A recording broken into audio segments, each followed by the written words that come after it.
إخوتي الكرام، حسن الظن بالله.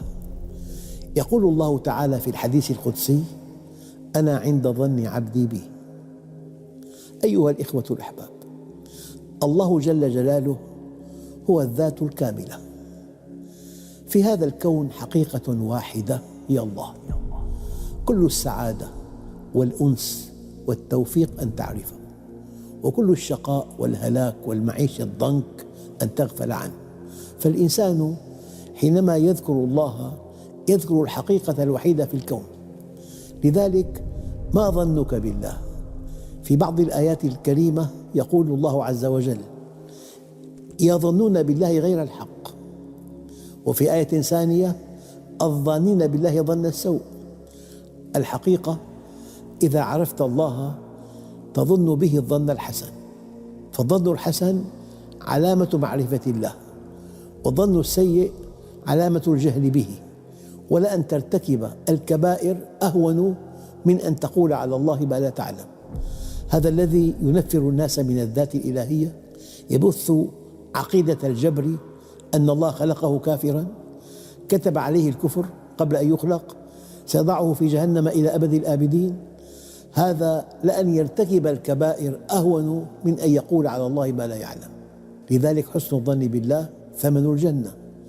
حسن الظن بالله ثمن الجنة، وهو حقيقة. في علاقاتنا الاجتماعية قد تحسن الظن بإنسان ويكون على خلاف ذلك. أما فيما يتعلق بالذات الإلهية فحسن الظن بالله هو الحقيقة. أن تثق أن الله لا يتخلى عنك، ولا يتخلى عن المؤمنين، ولا يضيعهم، ولا يضيع عملهم. من حسن الظن بالله أن تعتقد أنه مستحيل وألف مستحيل أن تطيعه وتذل، أو أن تعصيه وتعز، أو أن تدع شيئا لله لا بد من أن تعوض عليه أضعاف مضاعفة. لذلك الله عز وجل: سبحانك إنه لا يذل من واليت ولا يعز من عاديت. أنا عند ظن عبدي بي. ظن به كما شئت، وكلما عرفته أحسنت الظن به، ووثقت به، وتوكلت عليه، وصدقت تطمينه. قل لن يصيبنا إلا ما كتب الله لنا ولم يقل علينا. من أعجب العجب أن تعرفه ثم لا تحبه، ومن أعجب العجب أن تحبه ثم لا تطيعه. أنا عند ظن عبدي بي وأنا معه إذا ذكرني. أنا معه إذا ذكرني. ما معنى معه؟ هنا هذه المعية معية خاصة.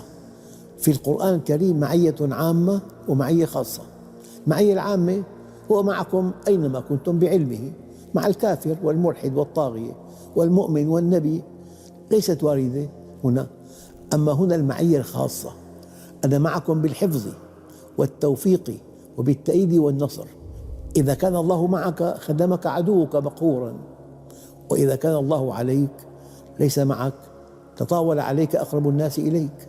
الله جل جلاله على علوه وعظمته يتجاوب مع أي حركة تجاهه. إن صح التعبير، رد فعل الله عز وجل لمجرد أن تخطب وده في شيء ما، في صدقة، في ركعتين، في الصلوات، في كلمة طيبة، في تسبيح، تعظيم، أي تقرب إليه، ترى أن الله سبحانه وتعالى ألقى في قلبك السكينة والسعادة والطمأنينة ويسر لك الأمر. أنا عند ظن عبدي بي. كيف تظن الله عز وجل؟